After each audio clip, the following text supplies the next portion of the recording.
In today's video, I'm going to teach you how to shorten a Microsoft Teams meeting URL using Bitly. If you find this useful, consider subscribing and liking the video.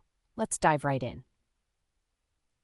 First, you want to start by going to the Microsoft Teams website or open the application if you have it installed on your device. Once you're there, locate your calendar. This is where you'll find all your scheduled meetings. Next, scroll through your calendar until you find the meeting you want to shorten a link for. After locating the specific meeting, click on it to open the meeting invite. Once the invite opens, you will see the full meeting link provided there. At this point, you should highlight the long meeting link. This is important because we need to copy it to your clipboard. To do this, simply right-click on the highlighted link and select Copy from the drop-down menu. Alternatively, you could use the keyboard shortcut Control-C on Windows or Command-C on Mac. Now that you have the long meeting link copied, it's time to navigate to the Bitly website. Open a new tab in your web browser and type in Bitly's URL. Once on the Bitly homepage, you will see a large text box ready for you to paste your link.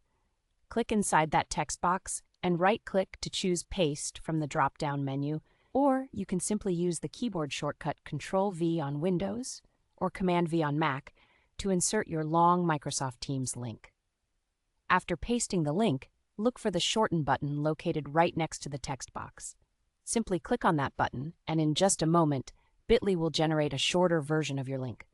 Once the shortened link appears on your screen, you will want to copy this new Bitly link. Right-click on the new link and select Copy again, or use the keyboard shortcut as before. Now you're ready to share this clean and concise link with your colleagues. You can do this through chat, email, or any other communication platform that you're using for work. And that's it. You've successfully shortened a Microsoft Teams meeting URL using Bitly. Not only does this save space and looks neater, but it also makes it easier for others to join your meeting. So, the next time you need to share a meeting link, remember these simple steps. Thank you for watching, and don't forget to like and subscribe for more helpful tutorials.